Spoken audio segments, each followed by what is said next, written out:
señor Estarrona.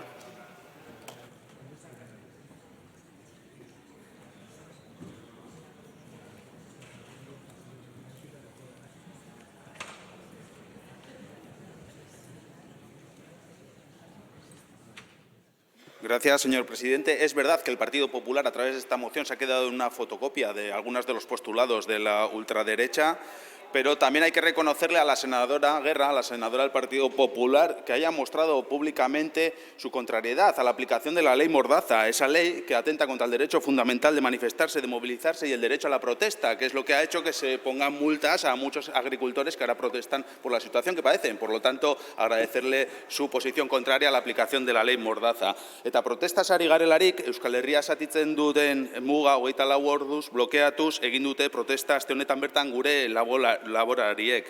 Ekintza hau egin dute, martxoan egindako azken protestaren geroztik egoera ez delako aldatu.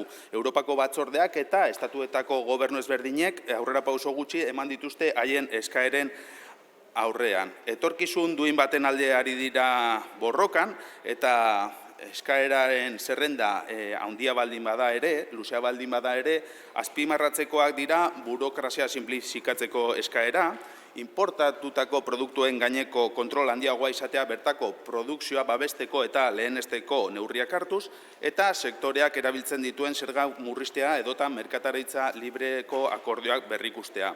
Hauetako batzuk jasotzen dira gaur hemen aurkezten den mozioan, baina mozio hau ez babesteko arrazoia oinarrian dago. Guk defendatzen dugun eredua ezberdina delako.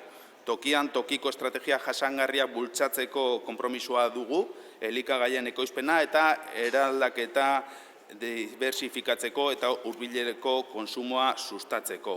Azken batean, nekazaritza politika bateratua aldatu nahi dugu, eraginkorra izan dadin eta ustiategi txikiak familiarra babesteko eta mantentzeko balio desan. Beti ere, euren bideragarritasun ekonomikoa, soziala eta ingurumenekoa bermatuz. Eta horregaitik gara hain zuzen ere kritikoak PAK delakoarekin.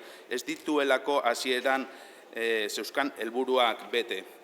EH Bildun argi daukagu, lehen sektorea sektore estrategikoa dela, azken finean kontsumitzen ditugun elikagaiei buruz hitz egiten ari garelako. Eta estrategikoa baldin bada argi dago tratamendu berezia izan behar duela. Baserritarren, abeltzaintza, nekazaritza eta arrantza sektoren bizimodua errazteko, haien bizimodua hobetzeko, beti ere bideragarritasun soziala eta ingurumenekoa bermatuz. Gracias, señor Estarrona. Por el mismo grupo, el señor Gasseni.